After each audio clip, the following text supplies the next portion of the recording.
Well, I just wanted to say something. So I think um, I'm really bothered that Hythloday, that you went out of your way to explain that we can't be friends and aren't friends. Now, I tried to extend, hey, maybe we should think of each other as friends to Gary, because I'd met him in real life, and I've always had this idea that you really need to meet someone in real life to be friends. But, I don't like to be strict or absolute about things. And you and I have had some conversations that I thought were not part of being discussioneers. And that we were friends. Um, and I guess you saying we aren't anymore confirms you thought that. Um, I'm very disappointed. I've been wanting to have a shift with how I use YouTube for a while, and this has made me realize um, the shift is, probably shouldn't use YouTube. See, I don't need YouTube to have a video site. I can just have my own video site. I have servers. I can put up a server in 10 minutes and start putting videos on it. Oh, people won't be able to comment. People won't be able to make their own videos. Well, that would be your problems. Because I can also make software so you could comment if I feel like it. And I've never been at one site. I like taking part in this conversation, the public conversation, publishing your thoughts online. I've been doing it since I was a teenager, and it was just a bulletin board that you dial your phone dialed up into one at a time. And YouTube, as soon as when they took away the reply, that was like a big fuck you to me and what I do on this site. But I didn't really complain, and I don't want to complain now. I'm not complaining per se because they give me all this free bandwidth and storage. I mean, they could pretty much do it however they like. I don't feel I have a right to other people's hard drive space, so, thank you for. I wish you would keep the reply. I think that would have been a different direction. They they decided not to go in, and that's the direction I would like to go in. It's like they probably are right that the direction they chose is more profitable, but it doesn't happen to be what I do. And Height of the Day, um, I try to make a habit of not putting too much stock in one event, or if somebody says something one time, probably because of a traumatic childhood where the adults were saying such crazy shit all the time that I just learned, well, let's wait till they say it 3 times. But I'm not inclined to do that in this case because maybe I'm hypersensitive, but I've always felt that this is separate. This is like discussioneering. Let's call it discussioneering. And we're into that, whatever, because we want to help other people that we aren't friends with, or whatever the reason, maybe want to share information, find out information. We take part in discussioneering, and we're discussioneers, right? Everybody doing this is a discussioneer. Now, I don't know why people, if when they disagree with other people, that becomes a problem for maintaining friendships. I'm not that way. I feel like you like to play hockey too. Sometimes we bump into each other in hockey, and ooh, I broke your arm that time. That would not interfere with our friendship unless you thought I was malicious and whatnot. Your reaction to our disagreement is very disappointing to me. Um, not that you think I'm wrong. That's I expect that. Not that you have reasons. That's what I want. That's the part of the discussioneering. But that you would say, uh, "Oh, you're not my friend anymore." I mean, the thing is, I've always felt that discussioneering is separate from socialization, from being sociable.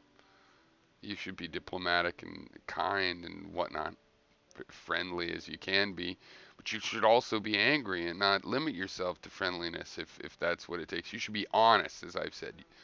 Honesty is the number one thing that I require. Other than that, you can say all kinds of crazy. You're supposed to say whatever you actually think. You're not supposed to go off and say crazy things just because it's provocative. No, you're supposed to be as exactly honest as you can be, and even honest about how honest you're able to be, and things like that. And I do that, and I think you do that. Um, but I've always felt that such a practice as that, that's separate from socialization. It's separate from in-person social contact. Because for one, in-person social contact with people all throughout the life and everywhere you go, in the supermarket and the dentist and everywhere else, you might want to use some diplomacy and stuff like that. Of course, you're still being honest, but you're not disclosing so much, because you realize people aren't interested. In that context, you want to get things done or be professional here. And then with your friends that you're socializing with, you're definitely honest with them, and they know even more than in the discussioneering situation. But they're like you; they share interests with you. So discussioneering is about getting contact with people you wouldn't socialize with, finding out what their opinions are like, the opinions of people that you're probably never going to socialize with. And yeah, I'm implying because you would just reject socializing with them, but not really, that's not the whole implication. I mean, my implication is more than that, which is uh, other people would socialize with them. It's just, you're not going to socialize with them, but you're interested what their opinion is. You're in a society. You vote in the same state or country as them. It's interesting. To me, and so it's to broaden your exposure to opinions outside your little social network. So it's separate. But it seems a little bit ridiculous to entirely separate it and say there's no friendship or things like this. And since you're being friendly, it's just kind of like work. It's like at work. It's not about being friends with people you're working with. It's about getting the job done. And I believe that. On the other hand, you might make a friend at work every once in a while. You run into people, anywhere you run into people, you might find a friend. I am therefore sensitive to the fact that I allowed myself to think of you as a friend as opposed to a colleague. Now, thinking of you as a colleague as if you were a professor of philosophy and I was a professor of philosophy and the not really professors of philosophy university, um, that our disagreements would be collegial and it wouldn't affect a friendship. And I know in my own experience of professors that were like that. I mean, Professor Vincent Mates had a friend that was really kind of a crazy sort of a skeptic guy, and they had very different philosophies and were very close friends. And one of the reasons was because they had different philosophies and they were interested in each other's philosophies and they could have interesting conversations all the time whenever they were together. So that was good enough for them. Um, and it makes me very uneasy that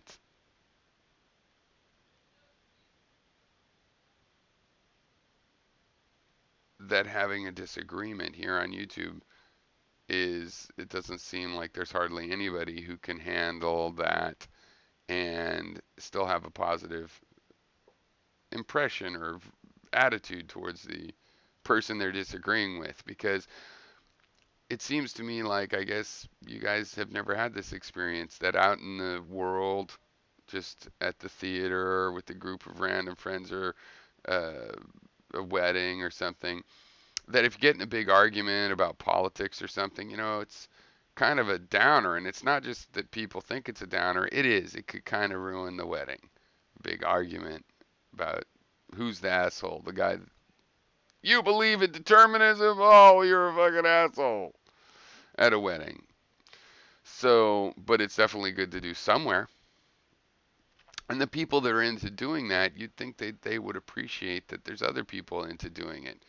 And the fact that those other people have the other side of things they want to argue about, sort of a necessary feature of that.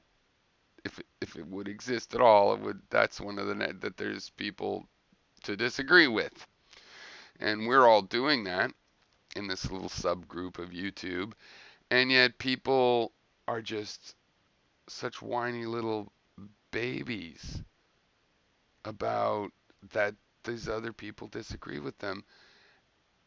And it's like you're a discussioneer. You're the thing you enjoy doing or are compelled to do or whatever, why you want to do it. Like I said, a million different reasons. Um, you're like a little tiny percent of the population. Not everybody's into that. You try to inject that into your time, you know, in the line to get popcorn at the theater. It's not. That would be kind of rude and stuff because this is your thing that you like to do. This you're willing to let it get heated and everything. And you find people that you can do that with, and then you hate on those people. So it's kind of weird because you're in a club of discussioneers that I'm a part of, and I think it's great. Deep that we're the subconscious mind of the society. It's a fantastic thing. It has a slow but very powerful over the long run effect. This is how the future gets figured out. Future attitudes, and and you guys are part of that, and yet you don't understand it at all, or why it is a good thing. What the way you want to practice it is like makes you look really primitive. You can't disagree with somebody and feel friendly towards them. You know, the camaraderie and the, emotional honesty and the things of friendship that you have had. Well, fuck that. We disagree about we disagree about whether the will has is it has if choices are real. We disagree about determinism. Obviously, I cannot be friends with that asshole. It's like there's no obligation to be friends, but to revoke that, it just is making me think that with this video site that I wanted to make, and I'm thinking, well, how can we do it? People have to pay for the bandwidth their viewers use and charge the viewers and da da da da da. This has made me realize I don't need any of that shit. I can pay for the space and bandwidth for my own videos. Okay. And if people start watching my videos, too many people, I'll just shut it off. When it gets too expensive, I'll cap it. And if they want to watch the video, they can fucking pay for my bandwidth. And if not, who gives a fuck? Because I don't need a lot of people.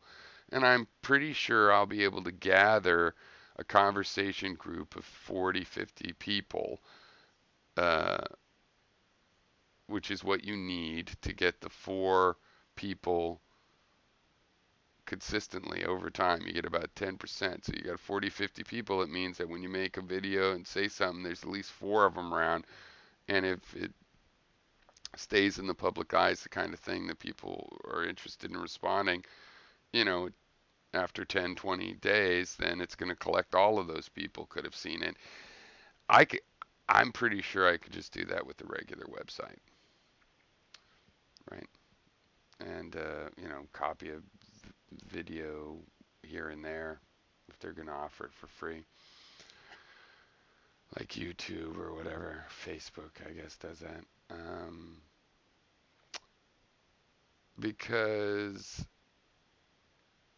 this is ridiculous, and I don't want to deal with it. I mean, I've never stayed in a website this long, usually because the website ends or whatever happens.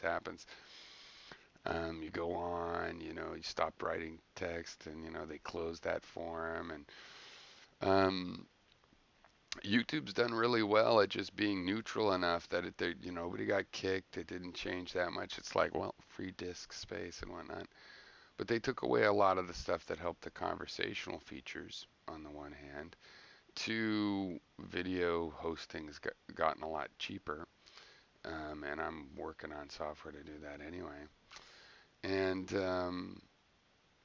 I think maybe YouTube is old enough. It's become a culture. There's a culture, a vibe, just like you have at a restaurant or a pub or anything like that. Sometimes they become noxious, and um, it just becomes a not a good place to hang out anymore.